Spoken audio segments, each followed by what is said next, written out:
We have such a dynamic show for you today. I'm going to get right into it. My first guest, an old friend, and someone you should know about, or you do know about, but I want to tell you about my second and third, so you stay on. My second guest is Mr. King Coleman talking about his new book, Soul on Air. And we have saxophonist extraordinaire, Mr. Dwayne Parham. So we're celebrating Black Music Month. It's Black Music Year for me. Anyway, Dr. Ben Chavis, good morning. Good morning, Brenda. I'm so glad to be back in the city of Detroit, and I can think of a better place to be on your program. Oh, gosh, how you flatter, how you flatter. Now, Dr. Chavis, you're in town specifically for what? The National Newspaper Publishers Association, we have our annual convention here in Detroit, down at the Detroit Marriott Renaissance Center, and we have publishers, 200 African American owned newspapers from all over the United States here in Detroit for our annual convention. This is our 75th anniversary, and tomorrow we're going to cap our convention with a salute to black church leaders. I just saw Reverend Holly, Yes. Dr. Holly here. He's one of the ministers that we're going to salute tomorrow at our gospel brunch. And there are tickets still available, Brenda. I know you You're can be kidding. there. Yeah, I'll be Yes. there. You can just call 844-879-8252. And I want to say that this is the day that the Lord have made. I know there's tragedy, there's sorrow, there's pain, Oh, yes. all kinds of things going on with black people all over America. But we have to pause a moment and celebrate what God is doing for us and through us in spite of the difficulties. In spite of the difficulties, because they make us stronger, That's don't right. they? They make And us we stronger, have to not be weakly. resolute. We're resilient people. Oh, please, We're you know resilient that. people. What we've been through in America. Absolutely. And I want to thank you for continuing to beat the drum. Yes. And that's what this program is Yes. all about, the consciousness of our people In fact, waking us up. right. In fact, that's what this station is about. It's about the consciousness and letting our people talk. And black radio, black media, period, television, Absolutely. publishing, the newspapers, that's going to be our biggest form of communication. And that's going to be those talking drums just going And along. I'm so proud of our local publisher here, Hiram Jackson of Yes. the Michigan Chronicle. Yes. He's does such great work, and he's our local host publisher for the National Newspaper Publishers Association. So the NNPA, I've gone from the NAACP to the NNPA. And the Hip Hop Summit. Hip Hop Summit Action Network, the Million Man March. Right. This is the 20th anniversary of the Million Man March. Gee. We're going to be gathering again in October the 10th in Washington, D.C. to celebrate that. There's so many things that we have to come together and stay together on, Brenda. And I think that black radio, what you're doing here, is so vitally important, linked with black print press, linked with the black church. We have to strengthen our institutions, strengthen our communities, but most of all, we've got to raise up a new generation of freedom Right, fighters. right.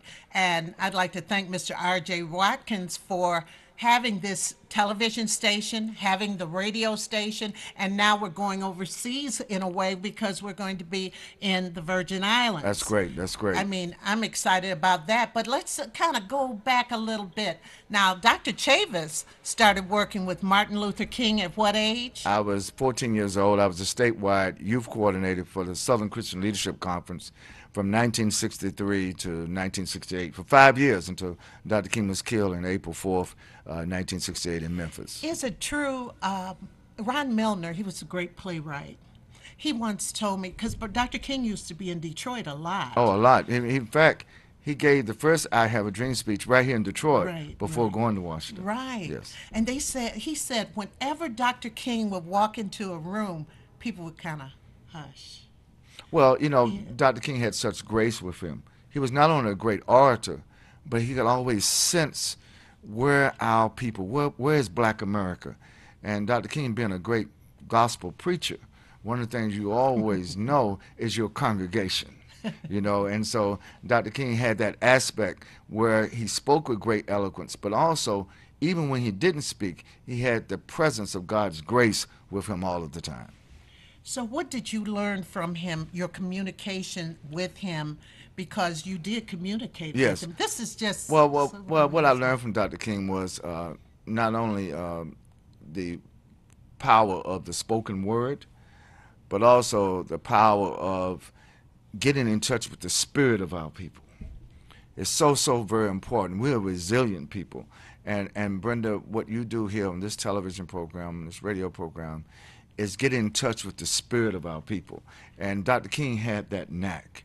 And he once told me, he says, son, when you get ready to preach, uh, don't focus on your beginning, focus on your end. Because people remember how you close, how you end.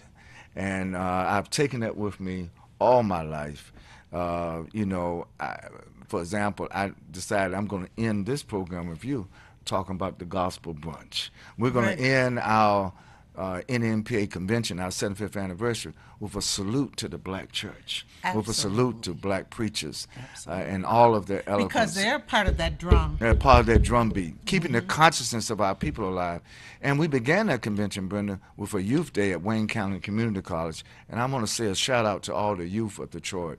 You are the best generation of young people we've ever been blessed to witness. You just need the best encouragement. You just need the best embrace, the best mentorship, the best apprenticeship, the best support. There's so much that discourages our young people. Our job is to beat that drum so it's a drum beat of encouragement. It's a drum beat of uplift, not a situation where we putting down our young people. Yeah. Our young people need to be lifted up. We need to show them that they can do. They Absolutely. can achieve. They can have anything they want. Absolutely. And Dr. Chavis, you're writing a book Yes, about the Wilmington, North Carolina 10. because you were.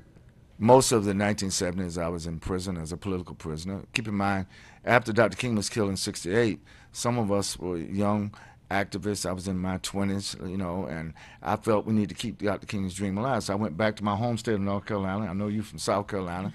And the schools were still segregated, even in the '70s. Yes. Nixon was president, so I went right back, keeping Dr. King's dream alive. We started organizing to desegregate the schools in Wilmington, North Carolina. Long story short, we were similar to the shooting that just happened in Charleston. White supremacists came over and shot up the black church that we were in. And back in the late '70s, we decided we're not going to allow you to shoot up our church. We're not going to allow you to kill our people.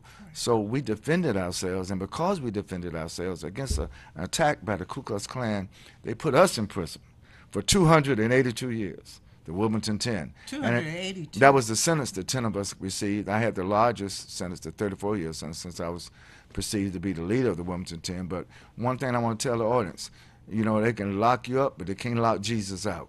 We came out, I don't want to say prison is not the place to strengthen your faith. You should avoid jail, you should avoid prison. But if you happen to go, don't let any institution break your spirit. So we came out of that situation stronger, not Much weaker. stronger.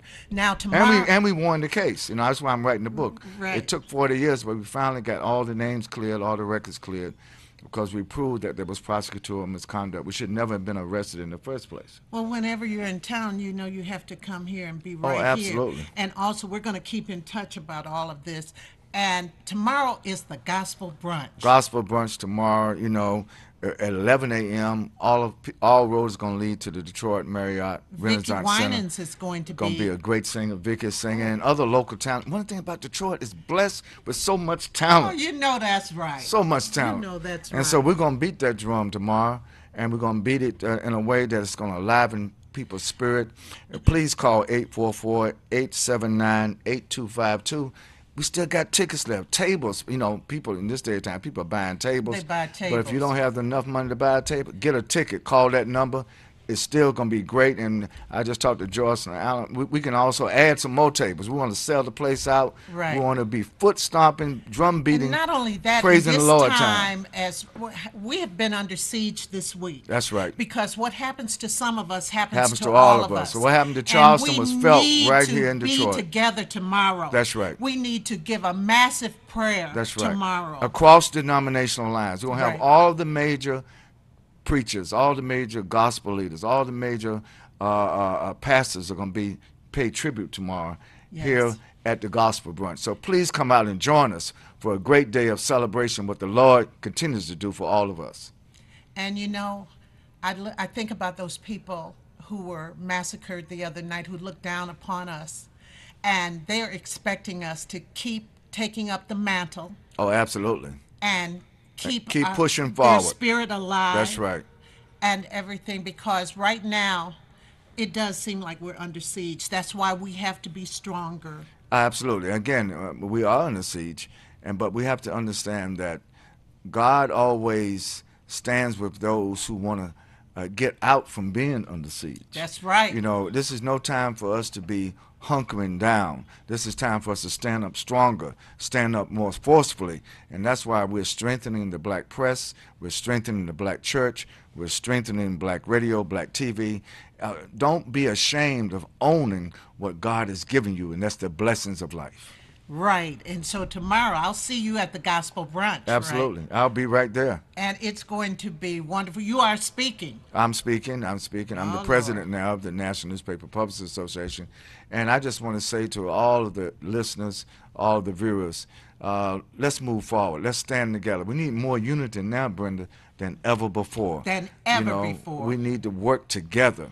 You know, God has blessed us, but sometimes if you don't perceive your blessing and if you don't network your blessing with others who are also blessed, then our strength may appear to be weakness. You know, we have so much potential among us that we need to maximize. You know, and that's what the gospel brunch is all about. It's like we're going to have a daytime revival All at right the now. Detroit Renaissance Center tomorrow.